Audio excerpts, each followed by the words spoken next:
Is God wanting to use me in a certain way for His church in a capacity that I may not even have full understanding of now, but what do I need to be thinking through now?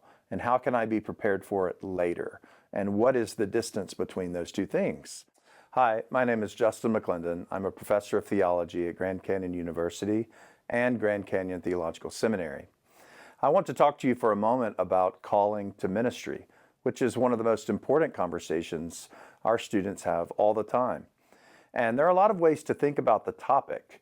And oftentimes what you'll hear people say is that whenever we consider calling to ministry, we need to think about the internal components of that and the external components to that.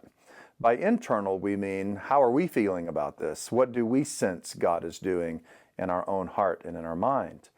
The external call would be what others are saying. What are our church leaders saying? What are our parents saying? What are our friends saying about what they see in our own lives? And those are important distinctions to have when you're thinking through this topic. But there are some other things that I often bring up with the students that I teach. Number one, I think it's important to say that if you sense a calling to ministry, this is a good thing. That's how Paul tells Timothy this when he's instructing him about entering ministry, that those who desire to do this work are seeking a good thing. And that's an important thing for us to think through, that the ministry that we're all a part of is a good thing. It's a good thing for Christ's church, it's a good thing for us, and it's a good thing for the kingdom. Number two, I like to encourage my students to think through the cost of this kind of calling. By cost, I'm not so much talking about finances as much as I'm talking about the reality that entering into ministry is not something one does for money or for acclaim.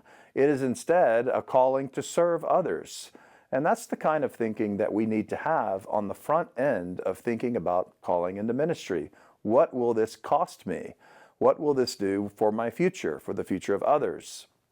Number three, I encourage my students to have conversations with their pastor and other ministry leaders, conversations with their friends, conversations with anyone who can speak with wisdom into who they are and their own desires. Next, I encourage my students to think about the training that one might need to pursue the calling one is thinking through. Very rarely will you find anyone in any industry without training. And those who are entering ministry need to learn certain things. There are doctrines they need to learn. There are concepts that they need to incorporate. There are ministry philosophies they need to think through. And so training is an important component when one is thinking through calling to ministry. This is why many pursue ministry training in seminaries or divinity schools, because they know that a few short years of training can lead to a lifetime of flourishing ministry. Because let's face it, ministry is very difficult. Dealing with people is quite challenging, but the work of the church is worth it.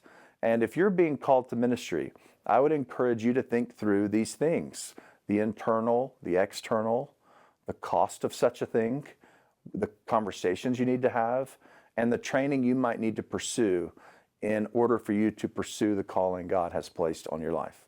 Thank you.